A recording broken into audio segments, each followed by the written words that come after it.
Grama Tippy-Toes, yeah, that's my name. Learning with music, that's my game. Come along and sing a song or two. I just love spending time with you. Hi again, Grama Tippy-Toes here. I wanted to tell you about a special way that I sometimes use books that are favorites of mine. An author that I really admire is Amy Krause Rosenthal, and she wrote one of my favorite books called Spoon. You may have read it in school. Very, very clever. And the person who did all of the illustrations, Scott Magoon, did a wonderful, wonderful job on the illustrations. So I decided to use some of the things that I have right around my house to tell the story. If you've never read this book, you can get it at your local bookstore, take it out of the library, send for it, or you can find the information you need in the description that follows this. Thank you very much. Let's get started. This is Spoon.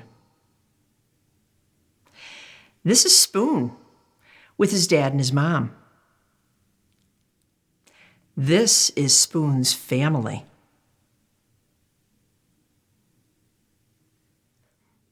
On Sundays, Spoon goes to visit Aunt Silver. He has to be on his best behavior there. She's fancy and proper. Goodbye, darlings. Ta-ta. Before bedtime, Spoon likes to hear the story about his adventurous great-grandmother who fell in love with a dish and ran off to a distant land. Lately, though, Spoon has been feeling blue. What's wrong? Asked his mom and dad. You look a bit out of shape. It's just that, I don't know. All my friends have it so much better than me. Like Knife. Knife is so lucky. He can cut, spread jelly.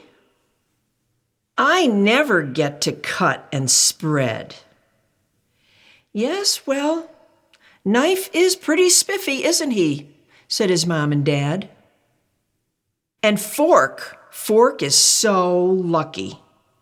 I never get to cut and spread. She gets to go practically everywhere. I bet she never goes stir crazy like I do.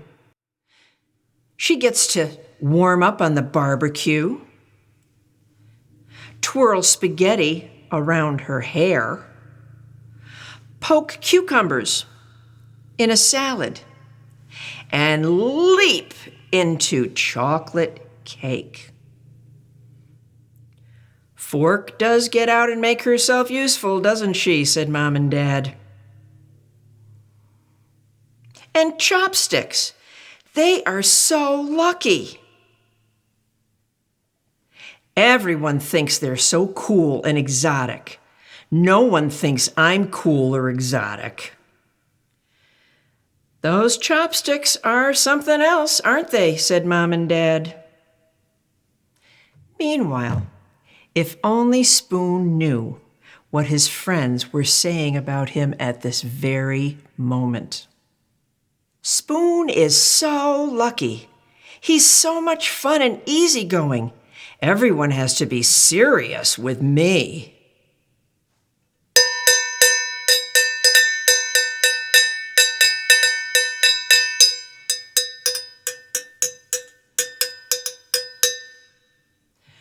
No one's ever allowed to be silly with me like they are with Spoon.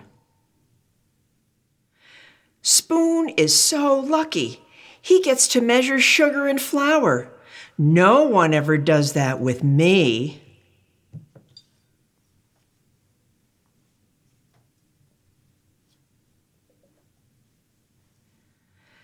Spoon is so lucky. He can go places by himself. We could never function apart. That night, Spoon's mom said, You know, Spoon, I wonder if you realize how lucky you are. Your friends will never know the joy of diving headfirst into a bowl of ice cream. They'll never know what it feels like to clink the side of a cereal bowl.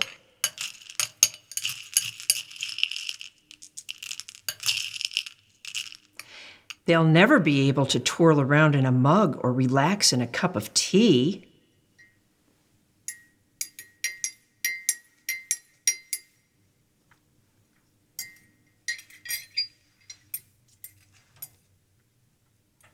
Spoon hadn't thought of it that way before. After they all went to bed, Spoon lay awake for a long time. His mind was racing. He felt so alive. There was only one thing to do. I can't sleep. Come on and snuggle for a while. And so he did. Sweet dreams.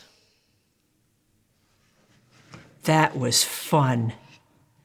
The end.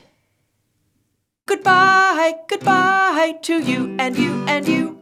Goodbye, goodbye, I'll see you very soon. I'll see you next time.